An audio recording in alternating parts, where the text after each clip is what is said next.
Hello. Welcome to another episode of The Pulse. Well, another episode of the Neoliberal Uh-huh. podcast.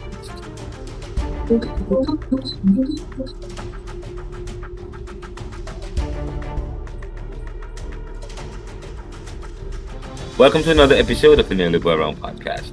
I'm Renaldo McKenzie, your host and creator. And with me is the executive producer and the host and anchor of a brand new series that we have here on the Neoliberal Round, The Pulse. It's Ricardo McKenzie. Ricardo, my twin brother, welcome to the show. Hi. Good to be here again. Hi, and yes, this is The Pulse with Ricardo and Renaldo McKenzie. And let's play the intro music.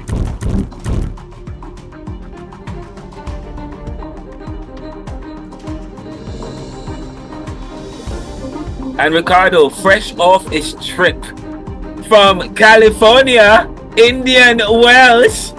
Of course, we're going to be talking about Wendy Williams, Indian Wells, government shutdown averted thanks to 9 Democrats and Chuck Schumer. Oh my, what does Ricardo Paulus have to say about that? That's coming up. And we're going to discuss Ricardo's latest article. The latest article, and I don't know what it's entitled. What's the latest article entitled? The opinion piece about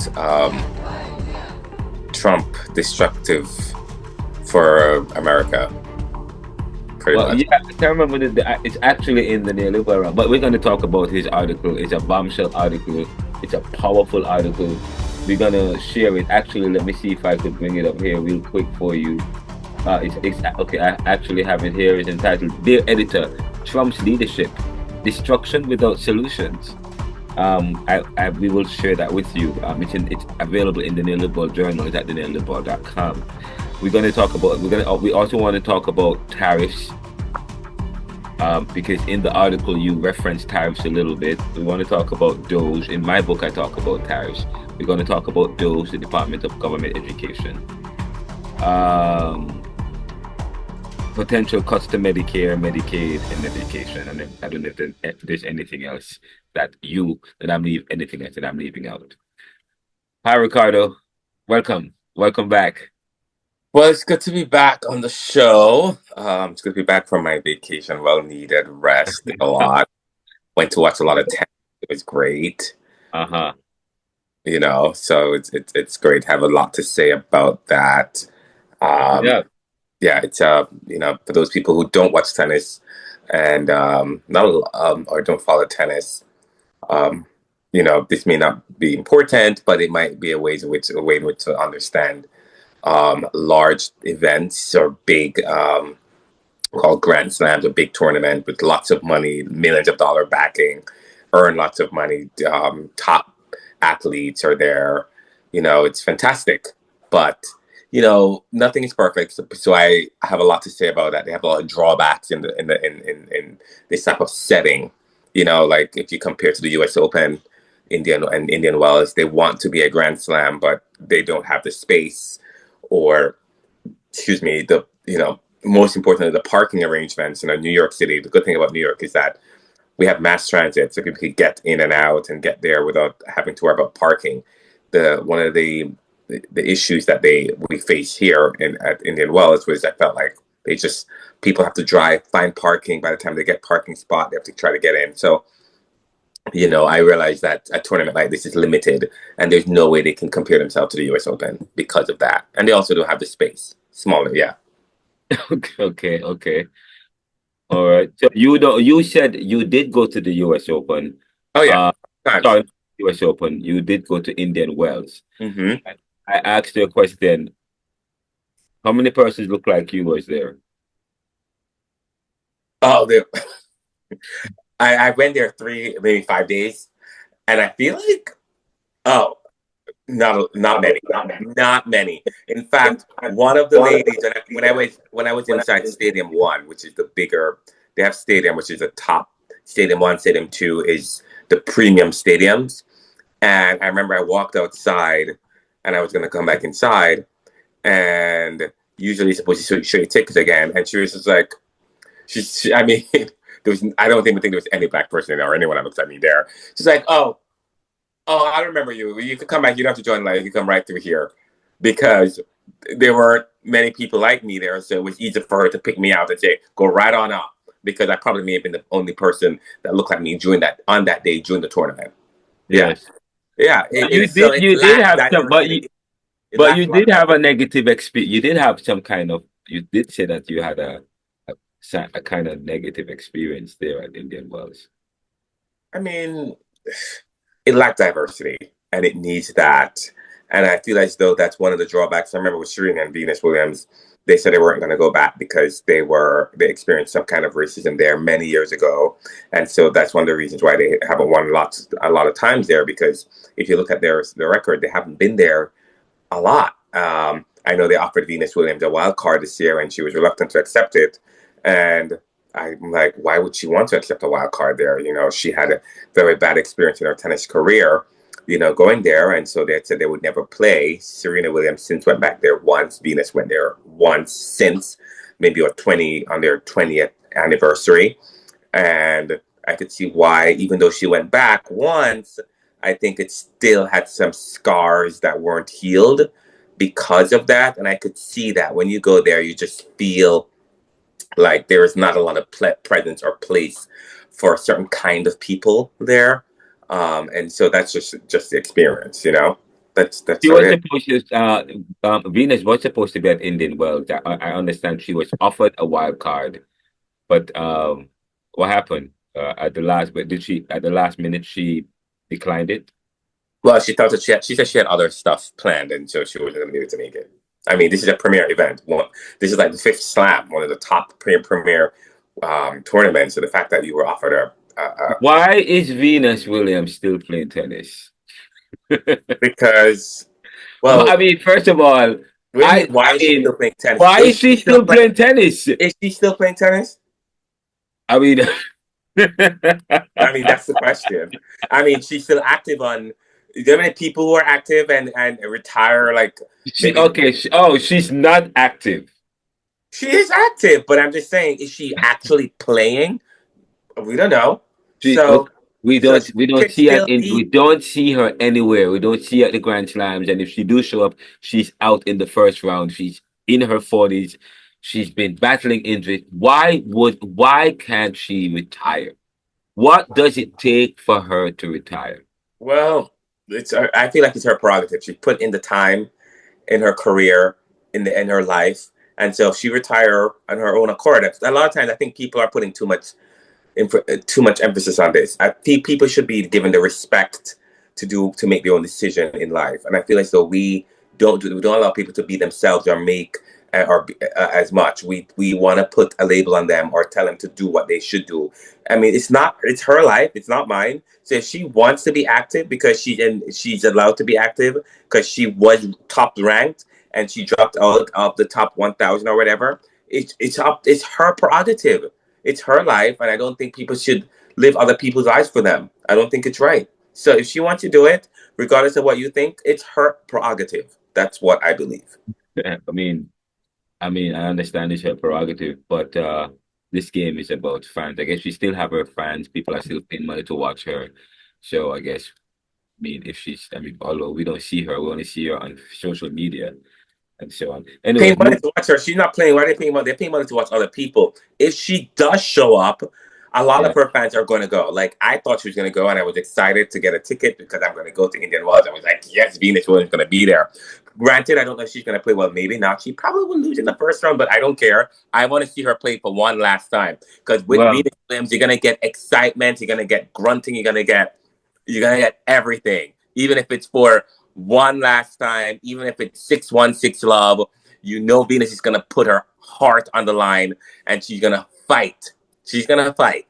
I And guess I'm she's gonna be the defined. stand She's screaming. defined. Well, I mean, it's this is the only sport where you can be a professional player and a professional player and haven't been and don't play.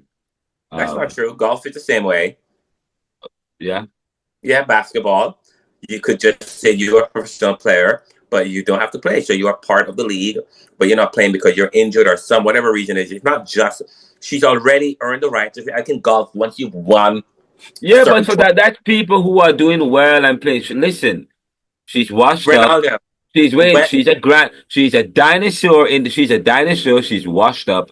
If you're in your twenties or early twenties, a young player, yeah, we understand that. But you've played, you've won. You're struggling to win to even stay beyond the first round. She goes out in the first round of every match. She's that's not true. battling with injuries. Her That's not sister true, had by the way. retired. I mean, That's not true. is she She trying to doesn't go be out in the the first oldest round. person to When have she ever played played 2 years tennis? ago, she didn't go out in the first round. She actually won a couple first round matches. All right. And a lot of players in the world who play today, they can't get past the first round. In fact, so you know what? If she would go Venus to the Williams was my favorite player, so I'm telling you, and you know that.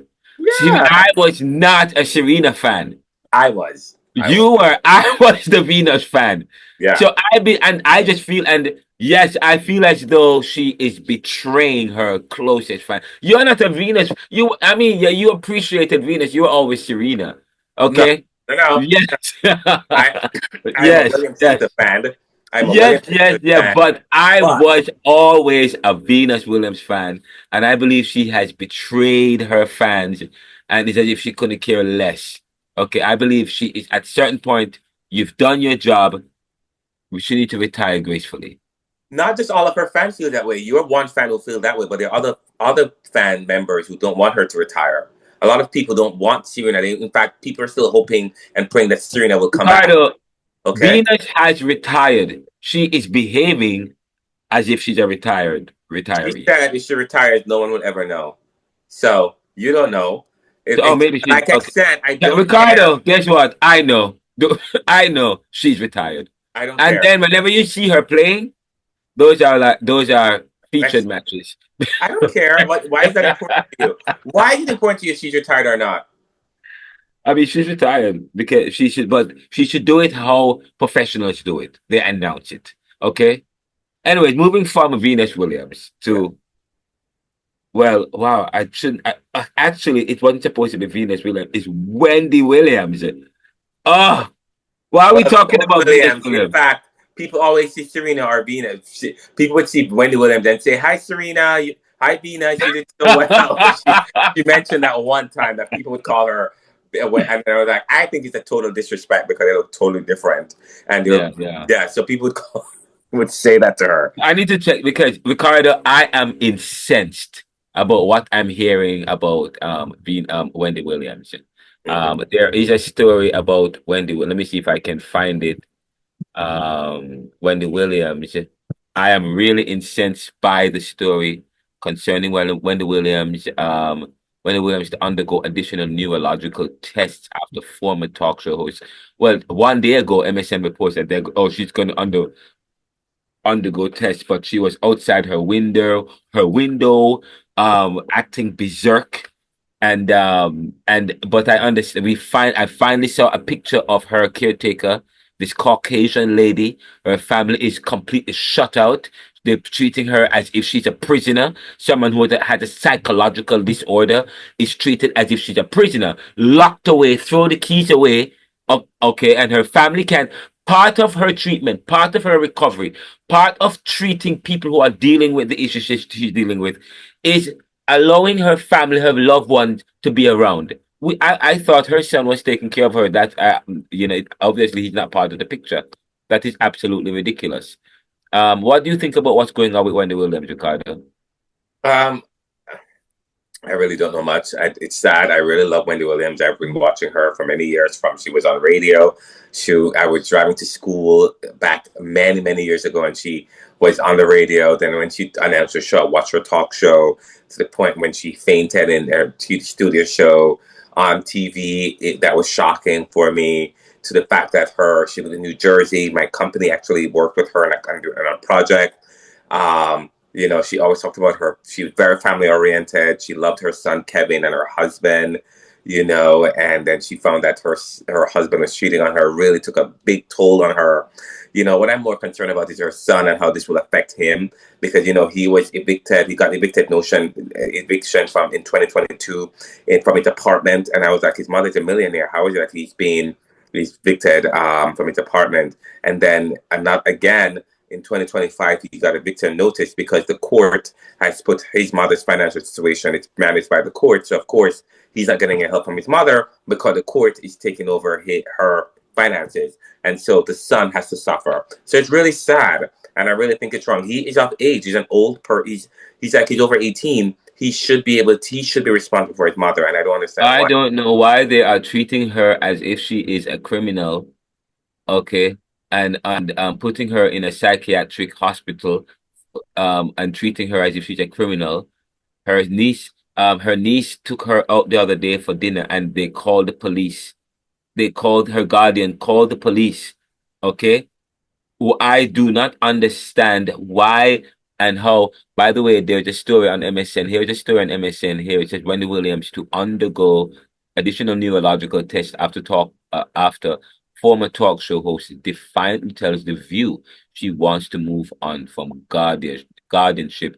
A story by Greg Evans one day ago.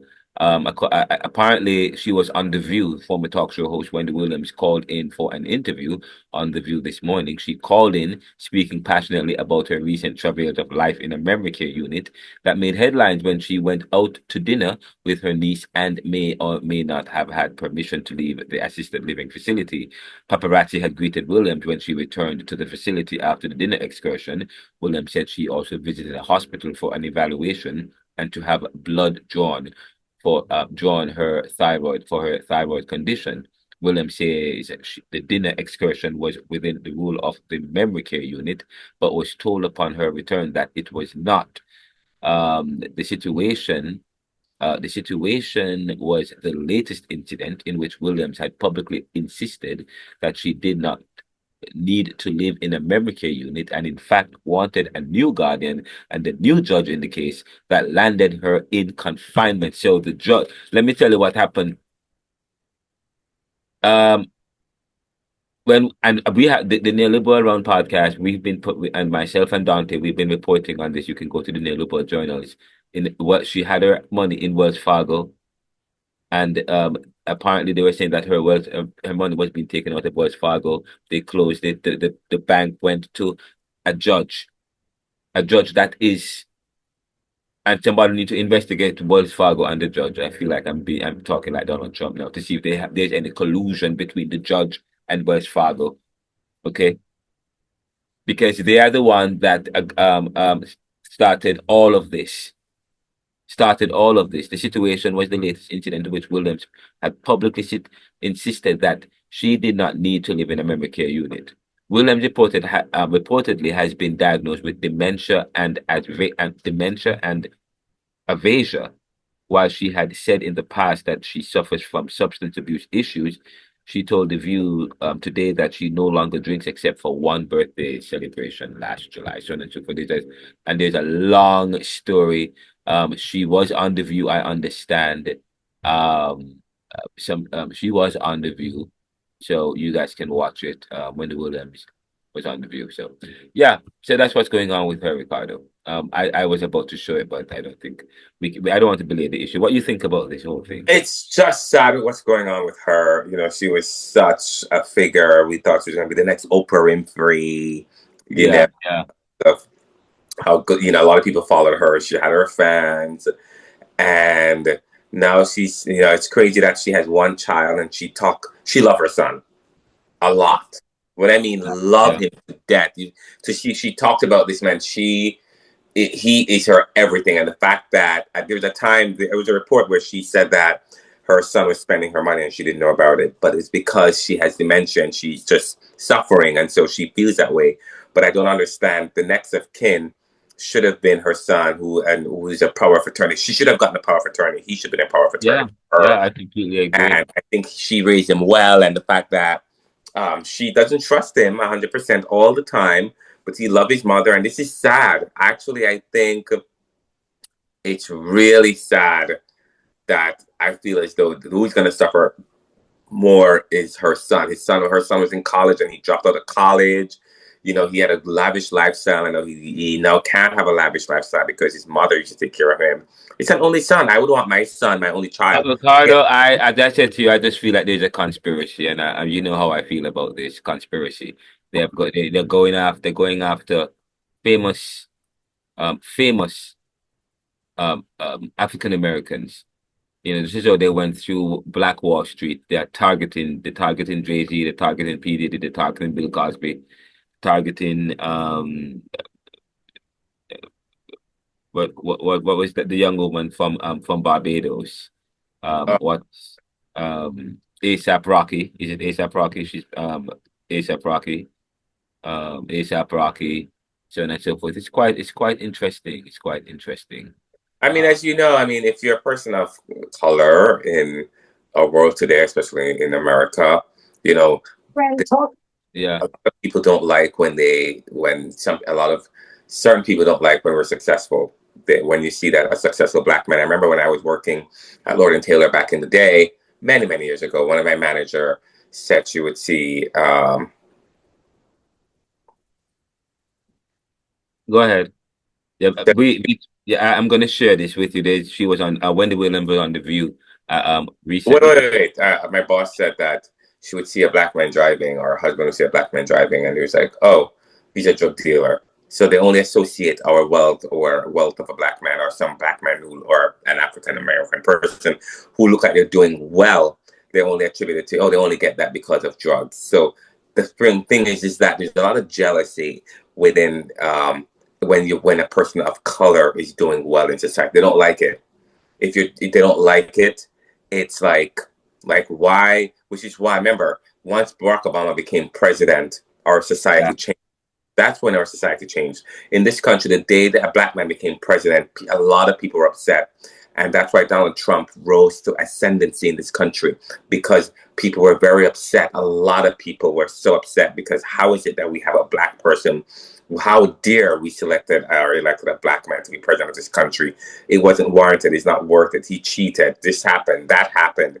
Because nobody, they were very upset. This country changed, like I said, this country changed the day a black man became president. And it goes to show how hateful that this country really is. And I knew it was before because, like I said, when I worked at Lord and Taylor back in the day, a manager of mine came to me and was saying, and they were, and had said to me that anytime her husband see a black man driving down the street with like a nice vehicle, they would attribute it to just drugs. Not that this guy worked hard for it or have two jobs or had to do the same process of what they were doing. And so this is why something like this is happening. So if you see someone like being attacked, like Jay-Z, you talked about Jay-Z today being attacked and someone trying to set him up, or or other, African Americans in this country who are wealthy and people are trying to discredit them. It's because the fact that anytime you see a successful black man, they don't like that. So they're trying everything in their yeah. power to discredit successful black people. And by the way, and for those of us who miss Wendy Williams, and those of us who are watching who follow this show, you didn't see the video with Wendy Williams. Here is Wendy Williams, one day. Show icon Wendy Williams has been all over the news, and with differing reports of her well-being swirling around, we thought it's best to reach out to Wendy directly to see how she's doing. So joining us on the phone are Wendy Williams and her advocate, Gina Lisa Monteroso, president of the Connect Care Advisory Group, which helps patients navigate the healthcare system. Welcome, ladies. Hello. Wendy, hi there. It's been lovely to hear from you. You've been living in a memory care unit for almost a year, I understand. On Monday, you were taken to the hospital, which you walked to the ambulance, so you're ambulatory, and you were discharged on Wednesday. Well, so why did you go to the hospital in the first place?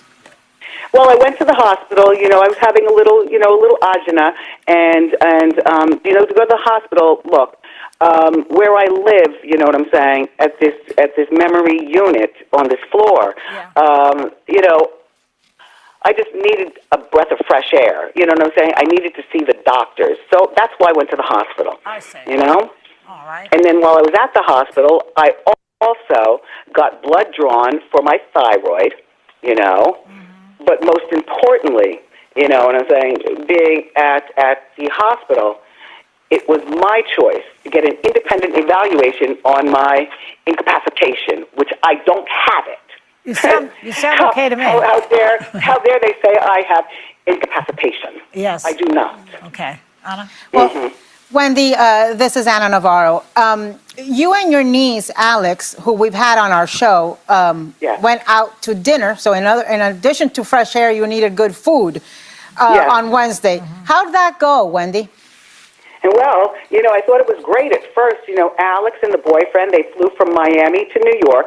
They got me at the hospital, and then, with permission from the Guardian, of course, we left the hospital and by amulet, and we stayed here for, I don't know, about an hour, because we knew that we were going out to eat, just to celebrate, life, because, I'm out of coterie for a moment. I'm off that floor for a moment. So we went to Tucci's and we had great lunch, or great dinner. And then when we got back here, when we finally got back here, there was paparazzi, so we stopped, you know what I'm saying? That's what I do. I stopped, I posed, you know what I'm saying? And then these two people, I'm sorry, that's what I do. So then these two people who work here, they're usually gone by like 5 o'clock, 1, and the other one like 7 o'clock, right? They're still downstairs, like they're waiting for me. I'm like, oh my gosh, what is about to happen? It is a locked unit. Like, they have to use keys, the people who work here, to open it, to take the elevator downstairs. I am not permitted to do anything but stay on this floor, the memory unit floor, where the people are 90 and 80 and 70. Look, I'm 60, and I don't even know what a memory unit. Why am I here? You know what I'm saying? Where people don't remember anything. So I stay in the bedroom the majority of the time. Wow. I never go out to eat with them, and I stay in the bedroom. Am I permitted to have, my friend Gina to come visit me? No. Wow. She has to get permission. Wendy, this is Sunny. I have to read this statement because we've referenced your guardian, Sabrina Morrissey. Okay. Her lawyer points out that the guardianship was created by a judge who declared you legally incapacitated after a diagnosis of frontotemporal dementia, and says that you have not been kept from your family and that you are receiving excellent medical care. I just need to make that statement. But I have a question that I want to ask you, Wendy, because we've known each other for a long time. You are actually the first person to give me an opportunity on radio. I was your legal eagle on your radio show. So thank you for giving me my start. You're a legendary broadcaster. We know that. You broke the mold. I know you love the work. How do you keep your spirits up when you really are not doing what you love to do? Let me tell you something, Sonny, and I'm glad that you're talking with me about that, I am a college-educated woman. I'm a globally international person, from radio to television, I've been doing important things all of my life, and these two people don't look like me, they don't dress like me, they don't talk like me, they don't act like me, and I venture to say they will never be me. I need them to, with my knees, get off. Okay, we stop there. Okay, enough of that. And your reaction, Ricardo, to Wendy Williams' comment on that because I know you're probably not as too. You're probably just learning about all that's going on with Wendy Williams.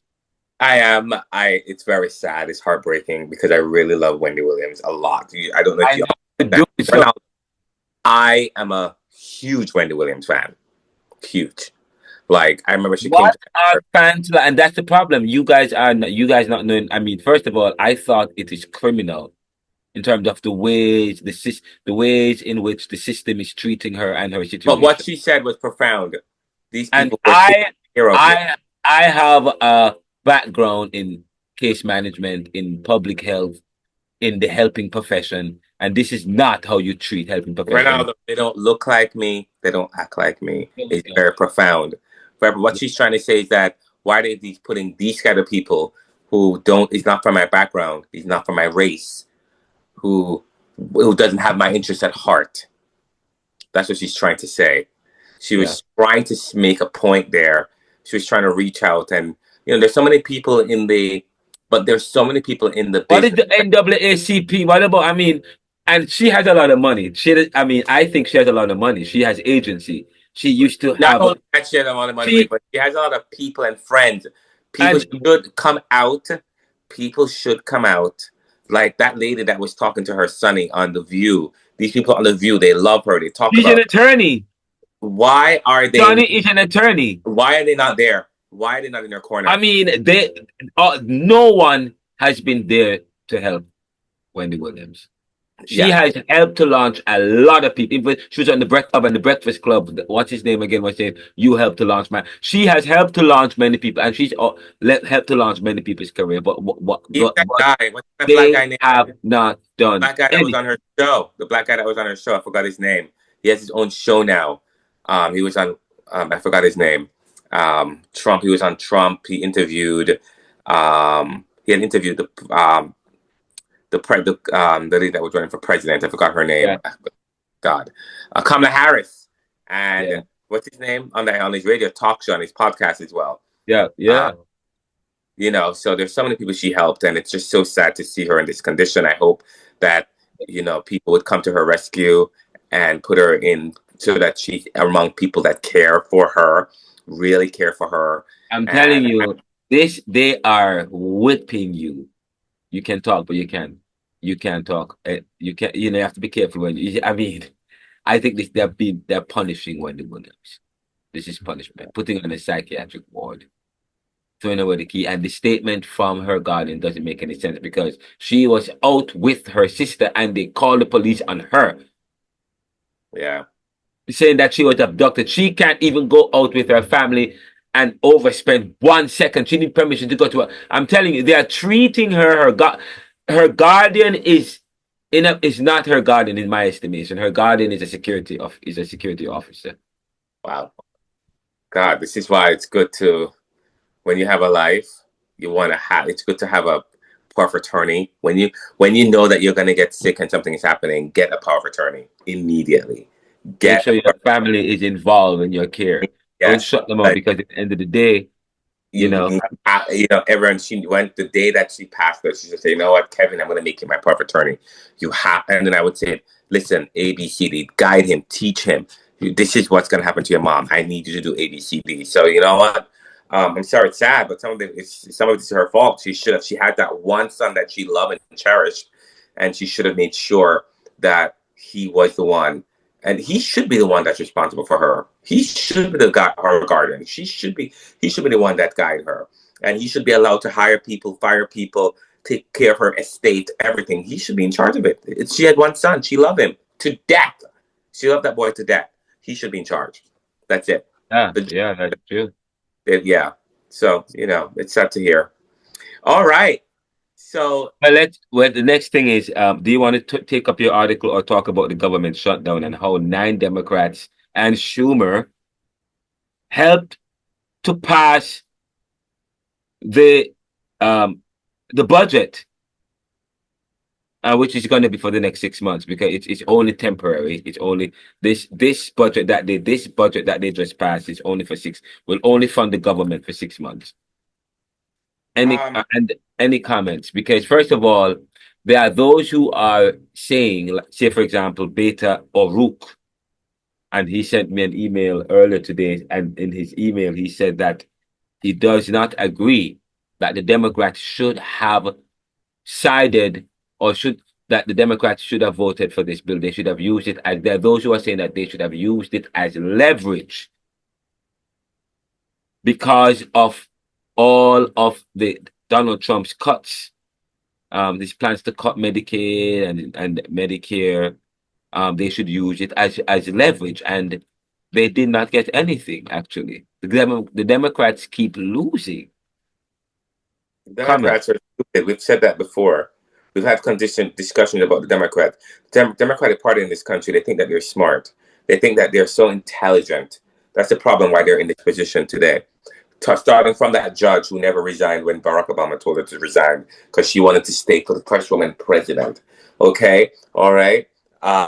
They selected they decided to get rid of, to get rid of Biden, and decided to put in Kamala Harris because she was a better candidate. Obviously, we know she wasn't better. And what happened? They lose, and they were, I mean, they were fooling themselves, stating that she was going to win, and she had all this momentum and all this money. Give me a break. If they're not going to nominate Hillary Clinton, why would they nominate a black woman? That makes some sense to me. My mother said that, and my mom was Jamaican American, and she was 80 years old, and she knew that. What if your spark could go from something like this to this? Nuvia's 24-hour process. Welcome back. The Senate has less than 12 hours to pass the GOP's government funding bill. So do they have 60 votes? Do they have more? Emily Wilkins is on Capitol Hill with the very latest. Are going to be able to give Republicans the votes needed to move forward on a 6-month government stopgap bill that would go until September 30th and fund the government. This, of course, happens after Senate Minority Leader Chuck Schumer came out last night saying that he would support that stopgap. Now, you need 8 Senate Democrats to do so. At this point, we know 2. We don't know who the others are. At the same point, there are a number of Democrats who are very frustrated by this. You know, Schumer's case to them is that a shutdown would be worse than continuing to vote for the House stopgap. He said that would really open the door for Elon Musk and Doge to come in and make even some more severe cuts to federal programs and federal employees. But listen to Senator Sheldon Whitehouse. We spoke with him to them, and he told us why he is going to be voting no on that stopgap. We need to, I think, focus on where the real danger is, and the real danger here is this Trump-Musk cabal that is out to break government, destroy agencies, fire thousands of people, ruin government services. Also, they can give data, probably, and tax breaks to billionaires. Okay. Now, we know that Senator Chuck Schumer and Senator John Fetterman of Pennsylvania are planning to be Democrats who votes for this stopgap, but they need 8 in total, and we don't know who those other 6 are at this point. We've seen Democrats. Wow. I am in Pennsylvania, Philadelphia, Pennsylvania, and we are learning that Senator John Fetterman is one of the Democrats, the senators, the Democratic senators from PA who voted for this bill. This is quite interesting. Of course, why would Fetterman vote for this bill from Pennsylvania? Fetterman has been showing more and more agreement with it. He's been on Fox. He supports the Trump administration and what they're doing. I don't know if you've been seeing him. He's all over Fox. He's the one Democrat that they love him because he seemed to support Republican and conservative ideals like the immigration, deportation, and whatever they're doing. But to be honest with you, you don't get anything. When you're going to pass a bill, even though you control the House and the Senate, you need bipartisanship. And so I would not have signed the bill. I would have said no, because they should have worked with Democrats to see you need to be able to get something. They got nothing. What they got nothing. What they got was fear. They fear Renaldo. Donald Trump is already destroying our society by cutting and disrupting stuff. Do you know what this budget does? You know what they said? One Democrat came on TV and said one plan was bad and the other one was worse. The worst one was not passing it, and the bad one was passing it. And I was like, no, you can't go from bad to it. They're both bad. None is better than the other. Yes. You're a Democrat. You went to college. You think you're also smart. Donald Trump is smart. You know what he's doing. He just called their bluff. Ronaldo, to be honest with you, the only thing that this budget does is increase the spending of military defense force. But however, it cuts healthcare. It cuts social services. It cuts housing initiatives. So it practically cuts everything.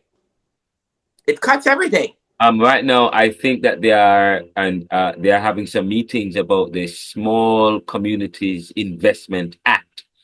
They are cutting the small businesses will be impacted. Funding for small communities that benefit from this initiative will be impacted. And right now, there's been several individuals across the state, Pennsylvania, Philadelphia, that serve people that operate programs that help to support low-income families.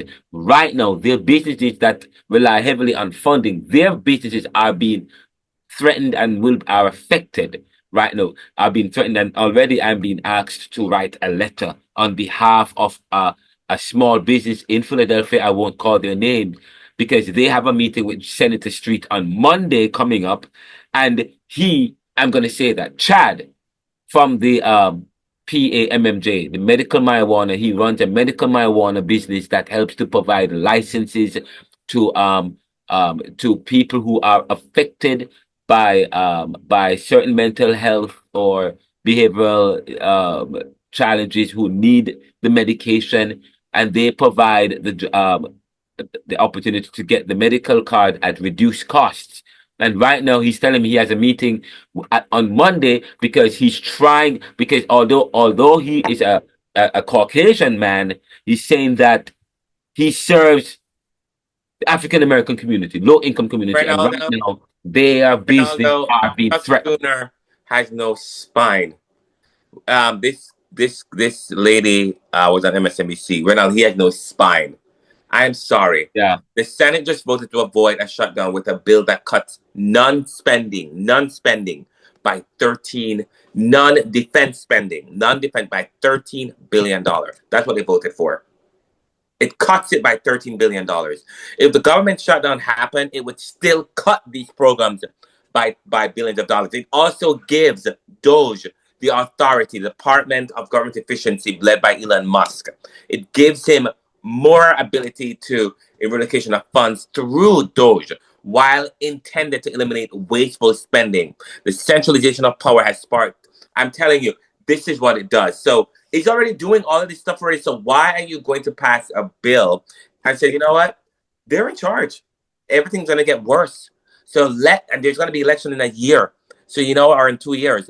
Let it shut down. I don't care. Or you come with us and you play ball and you promise me as a Democrat that you are There are people who are predicting, there are those who are predicting a recession. There are people who are predicting a recession. Renaldo, I had Robinhood. I had money in there, and I shut down my Robinhood account. I literally closed all the money out and put it in a savings account to earn at least 4.5% interest rate. I also have other investments, and I really need to talk to my investor next week to see what my money looks like. What's the difference it was 2 months ago versus this now? I really think I need to take money out and put it into either treasury bills or put it into an account, a high yield savings account, and wait. Because I don't trust our society. I don't trust our economy in this country. I don't trust it because of Trump decision making. The tariffs, unemployment's going to go up. We know that already. Unemployment rate is going to be very, very high. A lot of these people who don't have jobs anymore, they're going to have to find other jobs, right? So what's going to happen? What is going to happen to these people? They're going to have to find other jobs. All right. And this is where we come back to what I wrote in the op-ed about the destructiveness of Donald Trump. Why do you find the need to do all of this that you're doing? Your job is to help America, but you're not American. Everything is self-serving. Okay? Well, first of all, they are going to arm the police, give them green, right? They are rearming the police, they're going to be tough on crime, yes, tough on people in communities and these areas where you have flare. But let me tell you, I said to people, if you know what relative deprivation is whenever you have high levels of income inequality and poverty, you have high levels of crime and violence. And over the next couple of years, we already have high levels of crime and violence in this country, in pockets of high levels of violence and crime in this country already. Because over the last couple of years, the rich has been getting richer and the poor has been getting poorer. The middle class have been had to carry the burden of this country. And that's what's been going on. And we have to be careful when we make these changes. And at the same time, they are making cuts to agencies, while at the same time they're getting away the program that's supposed to help to mitigate and minimize some of the implications, the harsh realities, the harsh consequences of these cuts. You can't be making these cuts, but yet still also planning to cut welfare program that's supposed to be there to help curtail and to minimize and to cushion the harsh blow of what you are predicting based on the changes. He said this, Donald Trump and his government is saying that over the next couple of years, weeks, it's going to be hard. He doesn't want, he's tiptoeing around the issue of a recession. He's trying to tiptoe around the issue of a recession, but it's hard for him to do that. Yeah, but Okay. he's gonna come on TV all the time and act like, oh, I did a research about this recently, and one of the things I said, why can Donald Trump show more love and kindness? And he comes on TV to justify that. The deep question is, somebody said it really comes down to leadership style, personal belief, and political strategy. Some leaders believe that tough, aggressive tactics are necessary to achieve their goals, while others prioritize unity and compassion. He doesn't have any unity or compassion. There's nothing such thing as unity. Trump approach has always been about strength, confrontation, and fighting back against those he sees as obstacles.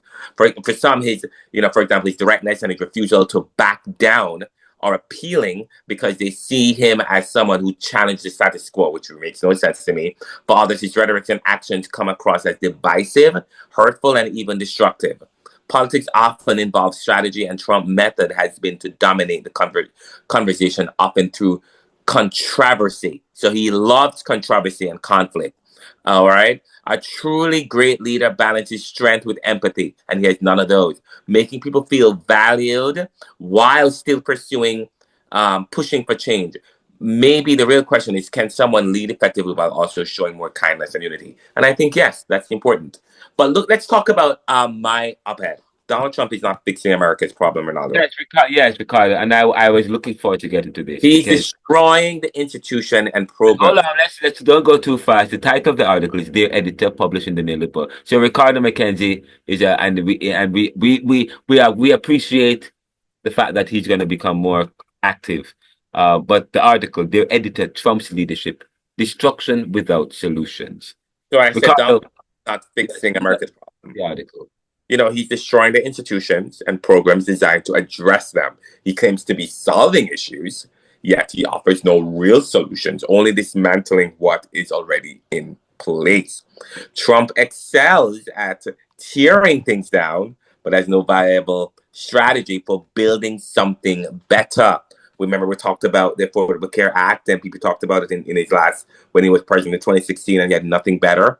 Instead of simply firing people, why not help them transition into private sector jobs? You're going to get rid of people. Like, if the USAID or other programs are ineffective, should we first identify better alternatives before eliminating them? Because I still don't hear them. Do you hear them, Renaldo? No, I do. I mean, that's actually a good point. We're not hearing them unless they are. Well, the alternatives is the Department of the Marco Rubio's department. What's that? The Secretary of State. Oh, that's spineless. Department of State. I'm sorry.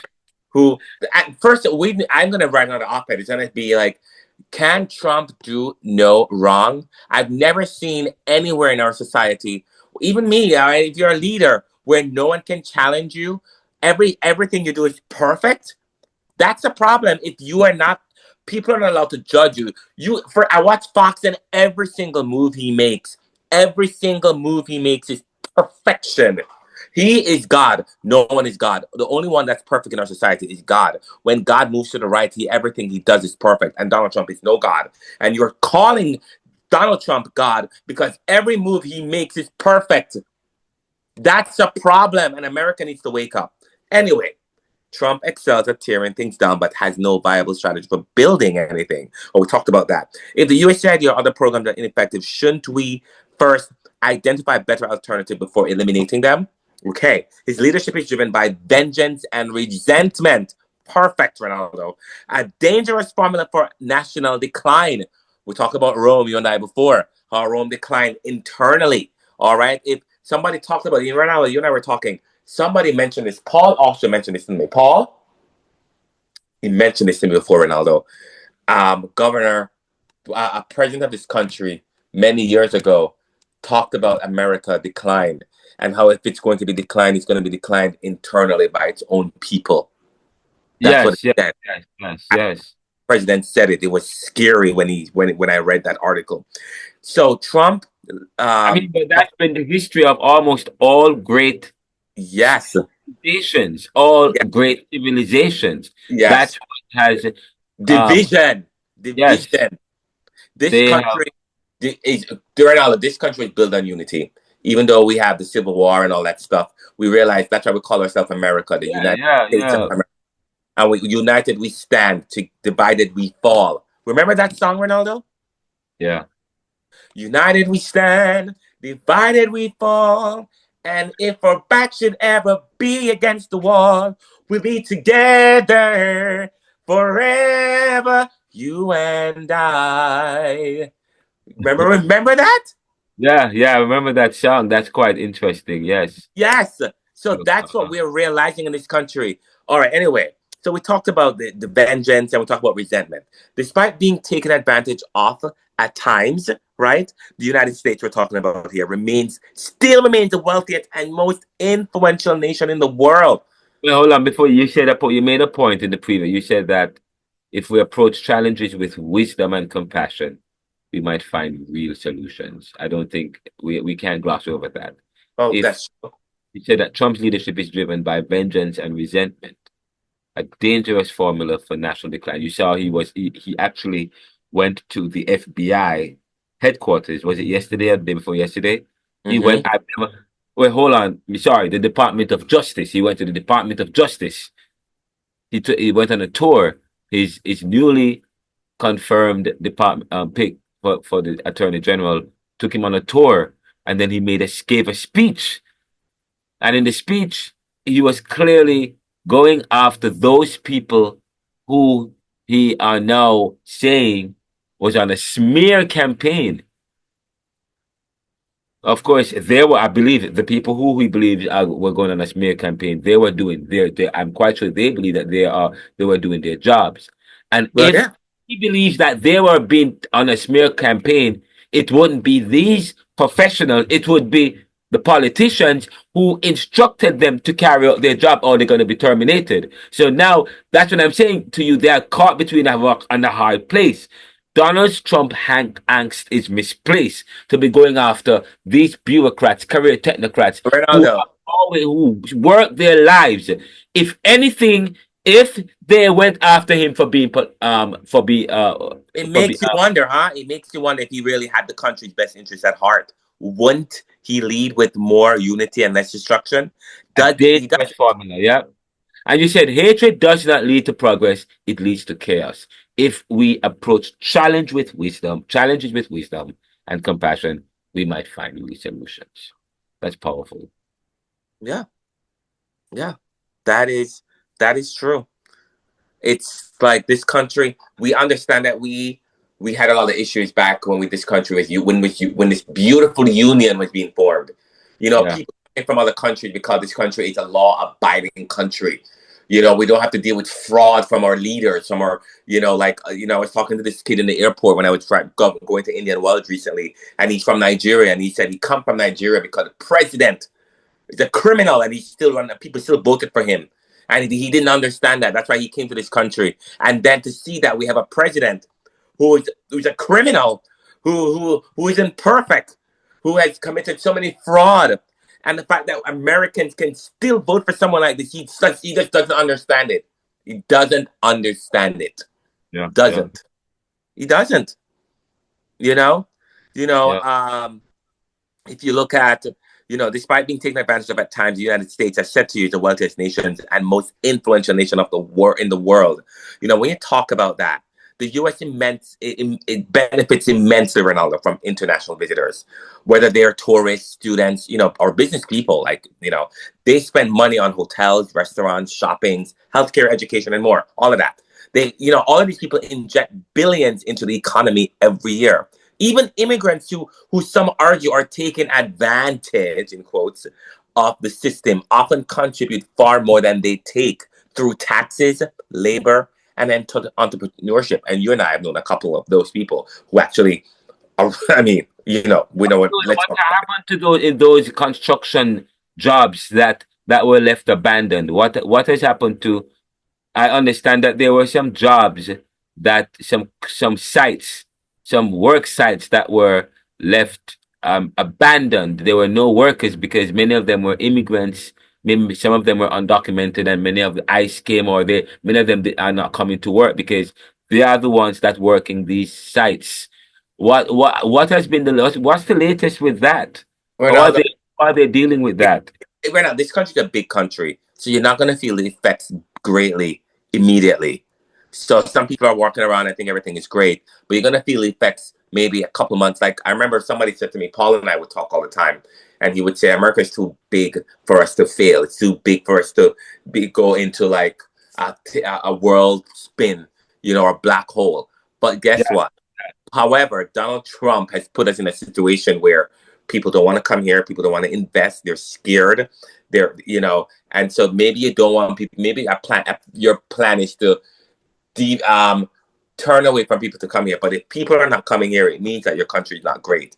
It means that you know what? Wow, it's very. You said something, and something just popped in my head. I've oftentimes talked about reputational value.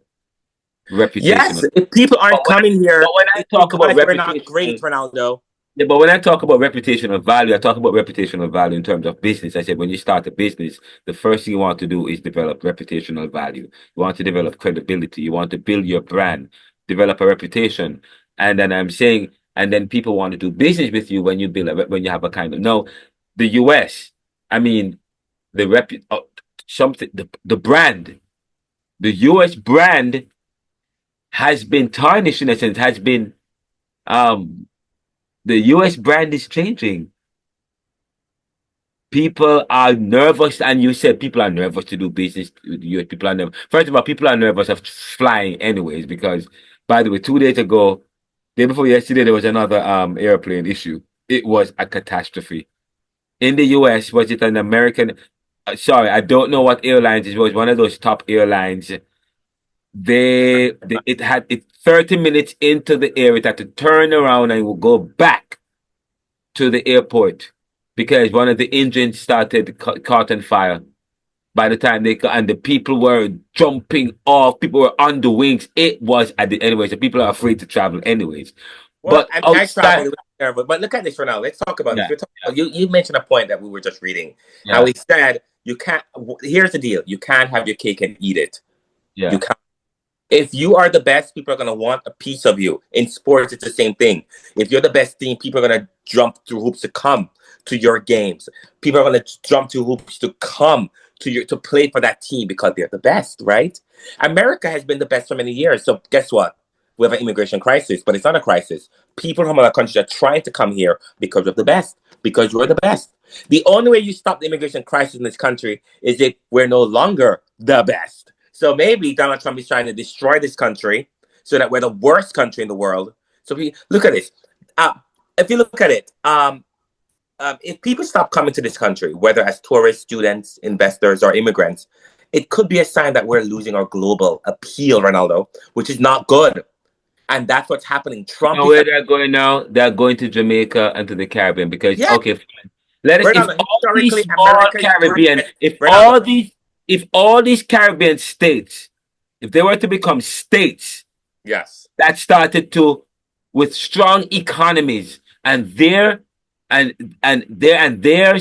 start to become more independent. They're no longer going to rely heavily on the US, no longer going to rely heavily on their wealth. Yeah, because that's going to be a problem as well. And the countries trying and people are going to want to flock to them. It is not in America's interest for these other countries to do well either. Renaldo, so that's why sometimes to get something, you have to give up something. It's called economies of scale. You and I talk about it all the time. You and I have been talking about this for many years. We understand nothing is perfect in life. There has to be a drawback. Listen, immigration problem is always going to be an issue. But if it means that our country is still going to be the greatest, we're going to have to deal with it. And Americans need to understand that America's greatness has been tied to its openness, its innovation, and its opportunities for others, even outside. Well, you know what? But it can't be too open. It can't be too open. It can't be too open. It's not too open. You and I still had to pay to get to this country. It wasn't easy. You think people have it easy to come here? Our immigration problem. But actually, I was talking about the immigration issue. But as I said to you, you know what? Part of the immigration issue stems from a larger issue in terms of the racial makeup of this country, the demographics. That's where internationally, in post-industrial countries across the board, the white race has been in decline. When you look Renaldo, I'm glad you talked about that. That is true. We talked about that, and of course, that is why they're getting rid of abortion. Okay, sorry, that is why they're against abortion, because who are the people who are aborting the babies? The abortion is okay. And that's part of the problem. You know, they have to preserve the racial makeup of this country, which is part of the soul. Wait, before you mention that, listen to this. Yes. I like what you're saying, but really quick, I want to say this: the idea that we can be the best but not welcome others contradicts what made this country a powerhouse in the first place. Just so you know. Well, first of all, but immigration is least of the problem. It's the least of our problem. But I understand it. But it's one of the stuff. I mean, if you look at what's happening in this country, when people stop coming here, it's going to be a problem, because how many people could start having babies tomorrow and you start to prevent people coming here. You're going to need to solve the labor crisis and the lack of people having. Fine, you make a very our good. Country isn't attractive. Our policies are too restrictive. Our countries are becoming more competitive. Anyways, let's talk about this. You mentioned something about the whiteness of the country. Wait. Yeah, listen, you make a point. Wait, okay, fine. What you're talking about is it's a delicate situation. How do you reconcile preserving the majority? How do you reconcile that? How do you try to preserve the majority? Race is a construct by human beings, and recognize that. Fine. Yes, Ricardo. So is religion, and that's fine. But yes, Renaldo, if you look at the stars. Ricardo. But wait. I'm not finished. But wait, let me. I'm asking you the question, and I'm asking a very good question. And fine. But yes, it's a construct, but that's fine. And until that construct has changed, we are dealt that card. And I'm saying, how do you reconcile the fact that race exists today? There is race, okay, and there are demographics, and there are peoples, and there are cultures. How do you, and a study that was done by SRBI suggests that between 2009 and 2020, a study was done that by 2020, the majority will be part of the minority will be part of the majority. That's part of real fears that people have. And I was part of that study, and they were asking, what will the country look like? Is it going to look like Africa? Is it going to look like Haiti? Is it going to look like, oh my God, people were having those kind of fears. Okay. And that billionaires was putting money behind research, okay, to start. So now the MAGA 2025 is the same, is part of that research that was done from 2009, 2010, 11, 12, talking about this, about the fact that the demographical change in America, the racial change in America. And so now they have to preserve that, but at the same time, immigration and even undocumented illegal immigration has also served to help the US in the sense that it helps to minimize inflation. Okay. It helps to deal with the inflation crisis. It helps to deal with the labor issue in terms of finding certain jobs and so on and so forth. Because instead of you building developing sweatshop conditions in certain countries so that their people can get $3 a day. No, you create the condition here where the lowest people can get $3.50 and then give them social welfare, but minimal social welfare, so that they are pressured to have to go and work $3.50 an hour. Okay. You know, you talked about that race and the construct. So there's a thought that I had recently that I think I want to put in an opinion piece. Yeah. The universe itself thrives on diversity, Renaldo. Every star, every planet, galaxy is unique. Yet they all coexist within a vast, interconnected system, right? I feel like those human beings, each of us are a star. You're a star, I'm a star. We all are stars. There's so many stars in the galaxy. There are more stars in the galaxy than there are human beings on Earth. And so when we talk about race, we have to really stop talking about it. Because the idea of a white race or a black race just makes no sense to me. Because I feel as though we should operate like how the galaxy and how the Earth is. All right? And they all are connected and live together. Just like nature, variety isn't a weakness, it's a strength. And so race is a social construct that has been used to divide people. That's what's going on. Okay, humans are more likely, we're more alike than we're different. And I feel like that's something that we need to start talking about. So when you talk about race in this country, human beings are, their mind is so small. I know I might be veering off topic, but I literally woke up one day and Paul and I were talking about this. And I talked about the idea of planets and the idea of stars, and every star is a part of this universe, and every star is made up of different things and its uniqueness. And if we as human beings realize that whether I look dark or light skin, we're all human beings. Stop talking about how somebody look and want to maintain a race, because we're all a part of this universe. If you look at the stars have to live together, and but we don't know but they still exist. They coexist in this world. We are all coexisting in this world. It doesn't matter what we look like, because every star and planet and galaxy is unique, but they have to coexist. All right, and we have to stop with this racial, which is a construct that's used to divide people. Humans are more like, we're different. Fear often fuels division because people are conditioned to see differences as threats rather than as sources of growth and. Well, this is some of the things. I mean, this is what I teach. Actually, I teach humanism. Yeah. My second book, which is Neoliberal Globalization, Reconsider Neo-Capitalism and Death of Nations. The last chapter, the epilogue chapter. After chapter 12, there's an epilogue. And the title of the epilogue is Reimagining Peoples Within Critical Race Theory. Not thinking race, but moving away from a victim approach to a hero approach.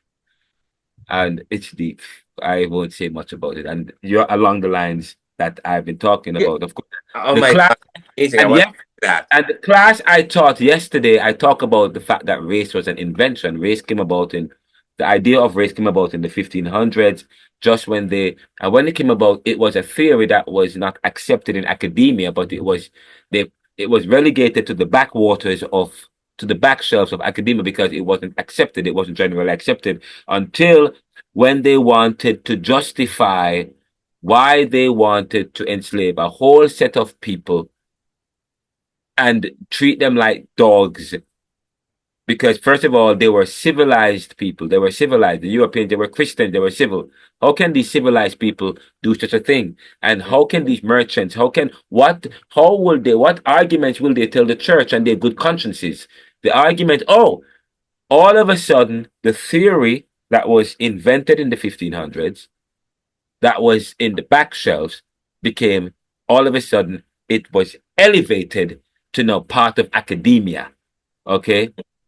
And I also talk about that in neoliberalism, in my book Neoliberalism. Renaldo, don't you think it's a shame that so many people see difference as a reason for conflict instead of collaboration? Don't you think so? Did it again? Don't you think it's a shame that so many people see differences as a reason for conflict instead of collaboration? Don't you think? What's your thought on that? No, I don't. I mean, studies show, and I think and even on LinkedIn, there were several studies they were conducting on LinkedIn. I also contributed to a open discussion that they were having just after COVID about diversity and the need for diversity and how diversity helps to strengthen organizations, develop competition. Studies show that companies that have diversity usually last longer or outlast companies that don't incorporate and include and aggressively include diverse programs and activities and people within the boardroom, within the leadership, and so on and so forth. So there's a generally accepted, but what is happening now is that there is much talk, but there's no use for the data. They're being pragmatic. They're pragmatists. They're drawing on the American pragmatic truth. Okay, they only utilize data so long as it serves them. So the information that says that, diversity is important because it helps to develop a unit, a nucleus of people, a group, that's no longer important. Okay, it's shrouded in conversation about the state of emergency that we are in, the fact that America is losing its soul, its whiteness, threatened by the majority is being threatened, and there is nothing else that we can think about. Okay, wow, I love the fact that you talk about pragmatism and pragmatic truth, which is came about by, I think it's William James and John Dewey. They talk about pragmatism. And one thing I want to talk to you about is, I wrote this and I said, imagine if humanity embraced, this is what I woke up writing. I wake up in the nights writing all the time.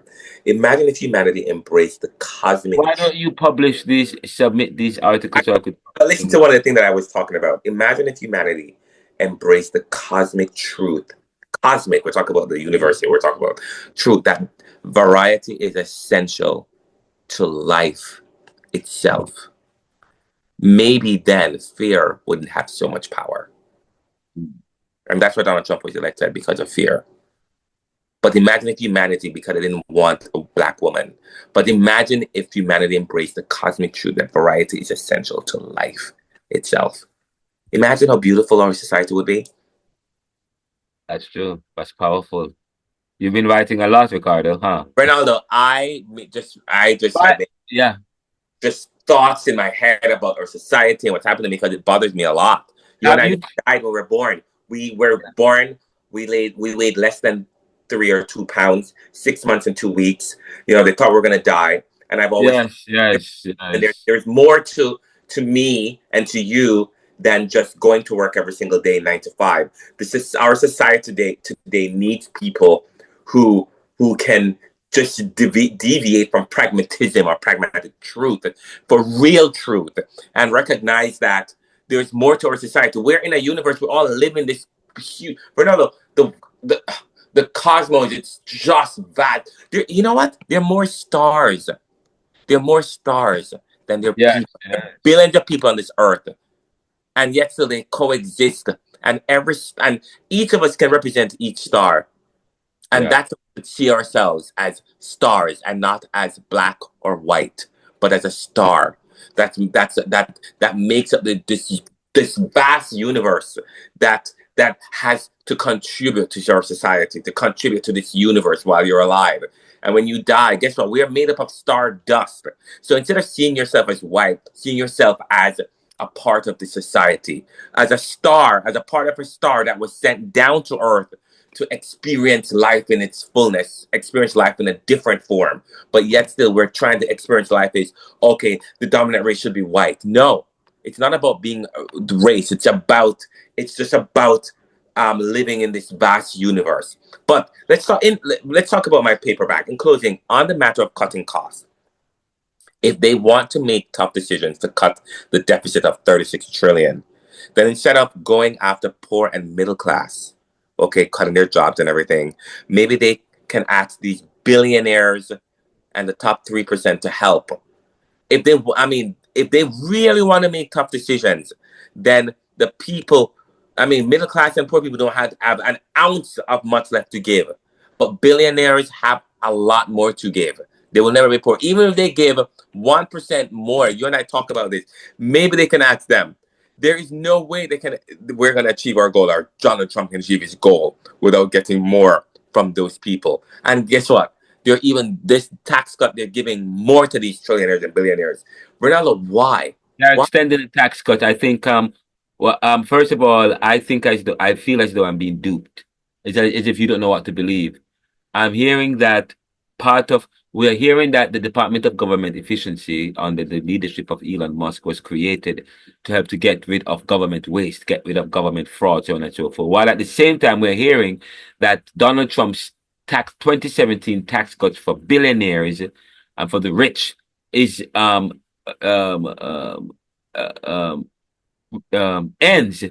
ending, and he is trying to extend his tax cuts, which amounts to somewhere in the tune of $880 billion.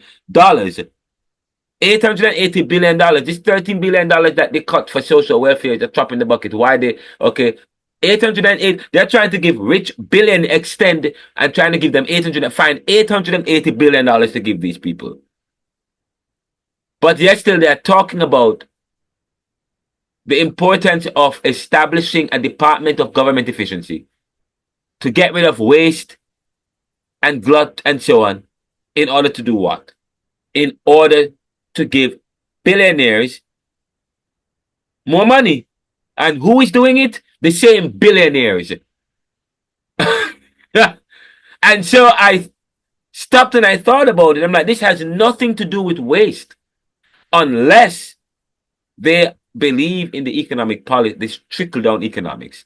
Give billionaires money, the opportunity so that they can invest in the economy. That is the conservative ideology, I guess. The belief that the wealthy who control the factors of production, they are always supposed to have more money because they are the drivers of the economy. Because if they are going to create the industry, they're going to create jobs. They're the ones that are going to do the things that will then cause what they call it. It will trickle down economics. What they call it trickle down economics. It will filter down into the economy. It will filter down so that everybody gets it. But over the last years, the very rich have been getting richer.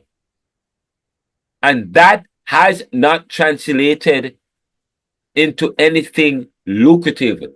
If you look at, in fact, the income inequality, the Gini coefficient, which measures the elasticity of income inequality, suggests that income inequality has quadrupled in this country.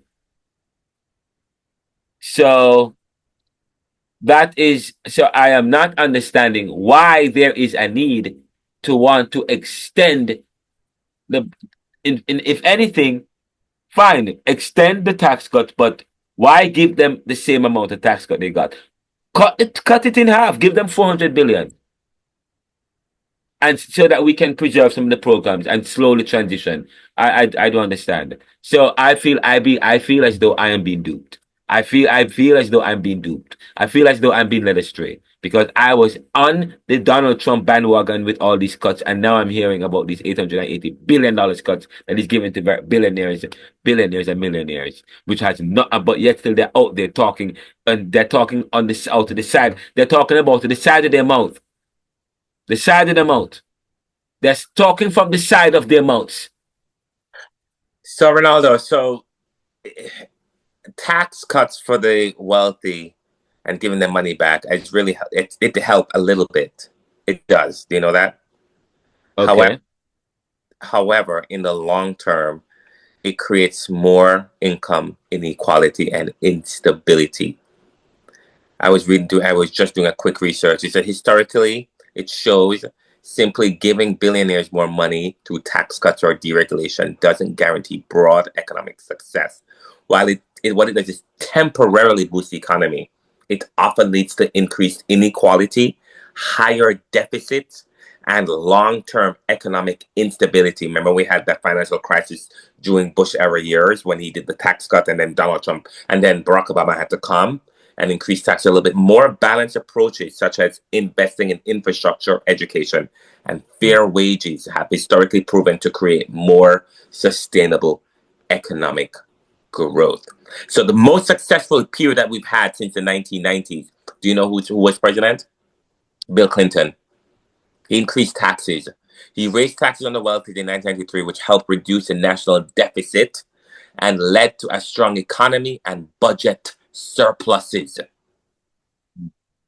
And then he created a New Deal and Great Society programs investing in Social Security, healthcare, and infrastructure, which helped to expand the middle class, creating a long-term economic stability. Yeah, he did reform social welfare. He created TANF. He changed AFDC and created TANF, which many believe that it was a bit draconian. But anyways, at least we still had social welfare. At least he didn't get rid of social welfare, but it made the requirement a little bit tougher. Bill Clinton, while at the same time he reformed the government. He also reformed the government, but at the same time he wasn't doing it in the ways that Donald Trump is doing it today. Very draconian and making a show of it. I think they're trying to do better now. I think Elon Musk have learned the lesson. He learned his lesson. He thought he was doing something major, going up on stage with a chainsaw, trying to be that. Maybe that's what they do in South Africa. This is the US. Okay. We've gone to if you look, everything is about history. Yeah. They want to cut history and education in this country, cut out the education, but education is important. History is important. You have to look at historical evidence in order to make decisions. You have to look at your past before you could move on. Look at what we've done in the past and how we realize we have, and it's not just a long time ago. You look at the post-World War economy that we've had, 1945 to 1970. The U.S. increased taxes on the wealthy up to 91% on top incomes, by the way. And guess what? You know what it led to? A booming middle class in this country, Renaldo. Booming middle class. In the 1990s, raised taxes on the wealthy in 1993, like I said to you, which helped the national deficit. We actually had a surplus during the Bill Clinton years. And middle class we had a booming economy, economic stability. Yet still, you feel as though you could come and cut, attack the middle class. If you only have a few people who are wealthy in this society, it's going to create more. You're going to have to create, now they realize that because of what's going on, a lot of people are out of jobs. They need to put more money in defense and the police force and everything like that, so they can antagonize people. Because by the way, what's the latest job report? I didn't get a chance to. I don't even know. People are going to be poor, people are going to be poor, so what they're going to do, what they feel like doing. People are going to be poor, so you need a stronger legal system. You need a stronger law enforcement system, even though most of these people don't believe in following the law. But what's going to happen when you have a lot of poor people or people who cannot make money like they used to, is people that the have-nots are going to want to have, so they're going to do whatever it's necessary to get their Nike Air and their, all of these goods and services that they can't afford. But, sometimes you need floss to make changes. You need a fine-tooth brush to make those changes. If you're a painter, you need a little small brush to go between the crevice and the lines. You can't just take a sledgehammer like a hacksaw like he did and just chop out people's teeth. Because if you just cut my teeth out, I'm gonna look crappy. I'm not gonna walk around looking like that. However, if you take a little small little drill like those dentists use and go through and clean between the crevices and fix here or there, they don't need to chop everything down, and then you look like people don't want to talk to you because your entire teeth is chopped out. But you need right? You have to look at that life. Is true. That's the analogy I'm giving you. And so, we uncovered a lot today. We talked about sport. We have covered a lot. Yes, we have, Ricardo. Wow. Thank you, guys. Wow, this was intense. Ricardo, you did well. This is Renaldo. I'm Renaldo McKenzie, the host of Playing from for 5 CG 3071 F53. This is great. We have a lot to talk about. I want to talk about golf because we had the Players Championship today, and there's a lot of stuff that we could talk about. Like, for example, you couldn't get to watch it on TV. Wait until later in the afternoon to watch it. So Paul and I were very upset. So we decided there's something that we could present and talk about what they're doing in sports where the fans, we can't watch our sports anymore because people pay to have these broadcasts. And when you go on TV to watch it, you can't watch it because they don't have the rights. You have to wait until 2:00 to watch it. And by 2:00, half of the people have played already. So it's just like, I want to talk about that next time we come on the show. I want to talk about golf and how buying rights for sporting activity have limited our access. Like they bought the rights for Indian Wells, which is a tennis tournament. But guess what? You can't watch all the matches. Who bought the rights for Indian Wells? I don't know. It was the tennis channel, but you couldn't watch the women's match. So you only go to the men's match because the men's match was on Stadium Court 1 and the women's was Stadium Court 2. And so you couldn't watch it because maybe it's on Tennis Channel 2. And that was an issue, And we're going to talk about it. We need to talk about Indian Wells. I have more to unpack. We'll talk about Indian Wells. What about the videos? You were supposed to share some videos with us. Although the lines, I remember I wanted to watch a men's match. It was an American that was playing.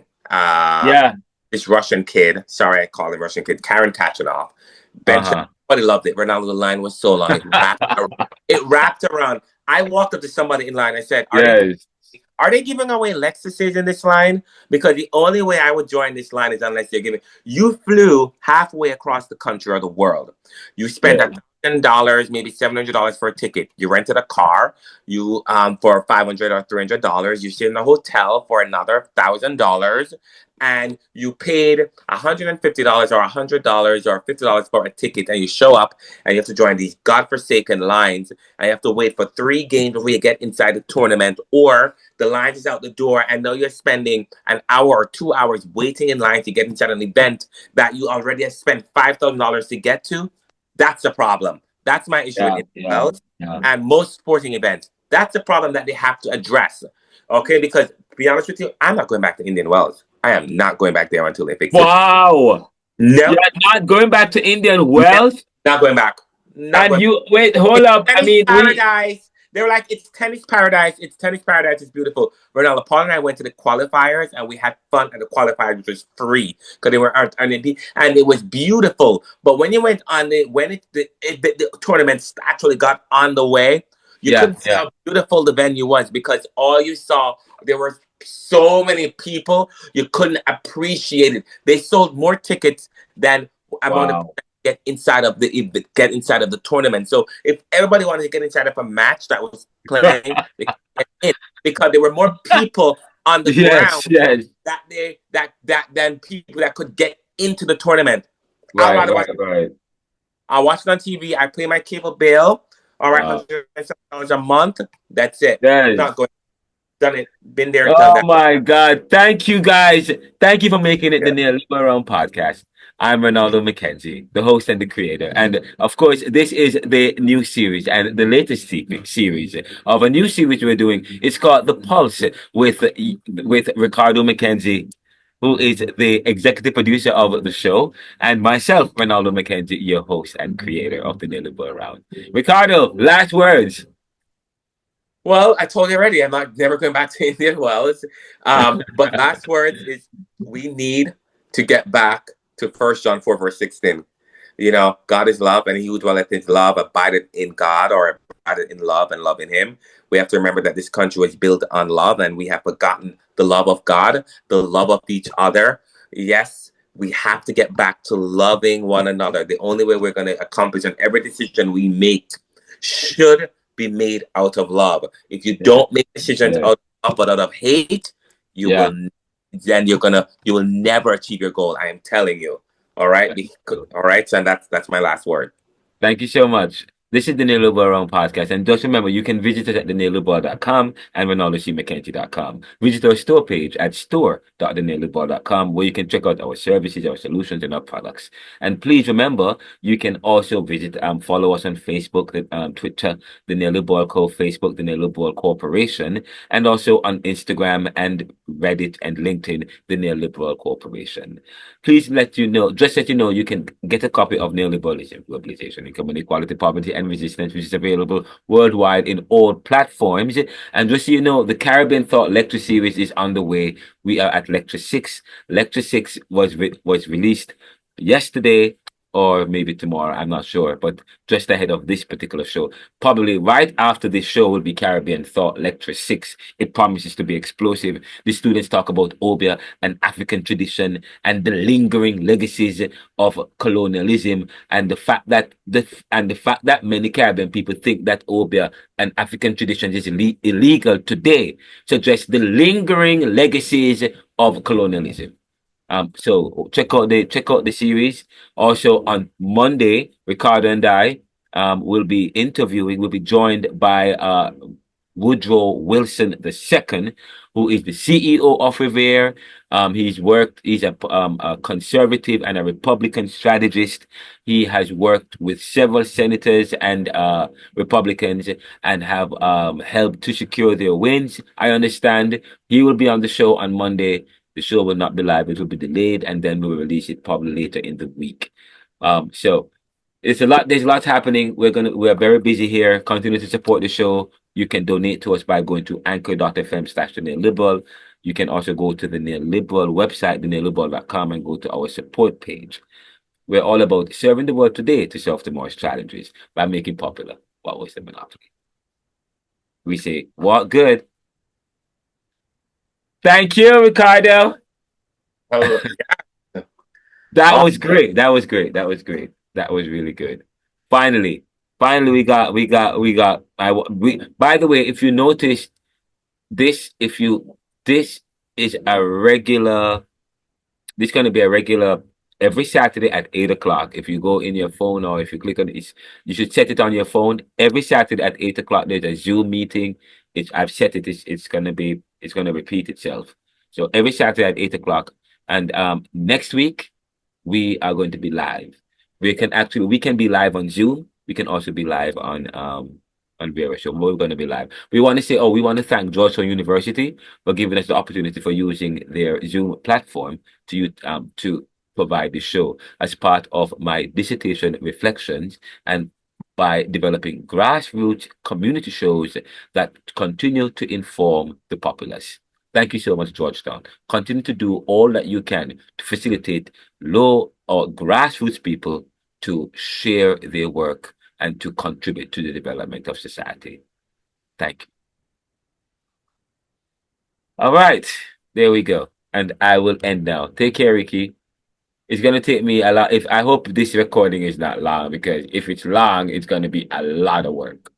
Okay. You're gonna have to fix it up. But now, you remind me of Kadeem Harrison with your hair. I'm changing it tomorrow though. Do you know who Kadeem Hardison is? No. He was dating Whitley and also Denise on A Different World from Where You Come From and Living Single. The guy that was in Living Single. Oh my God. Dante's brother said the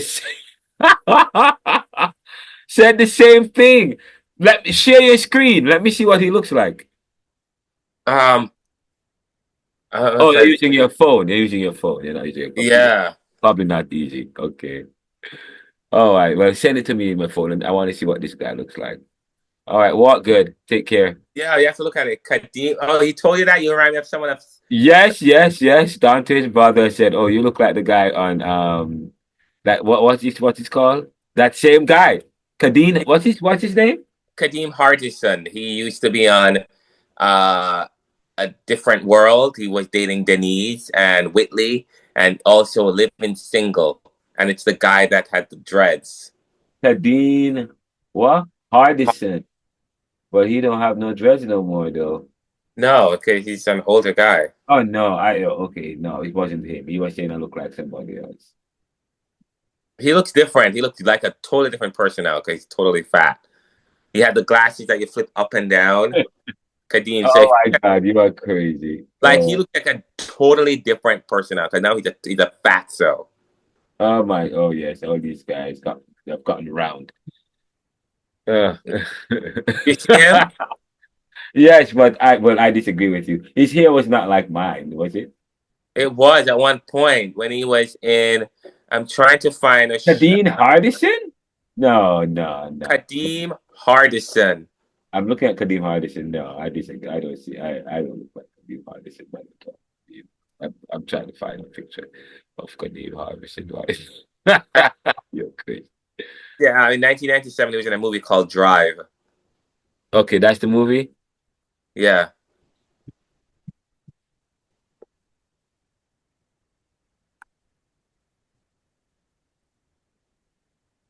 Let's see if I could find that movie I talked.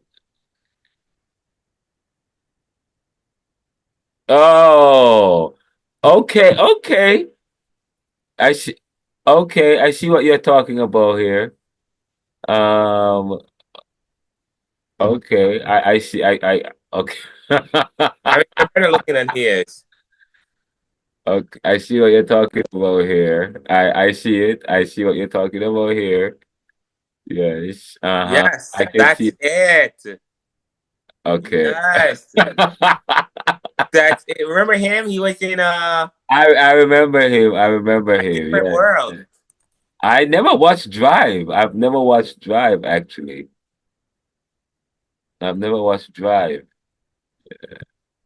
Me either. Yes. So, who did he say you look like? There's some other kid from another show. I can't remember.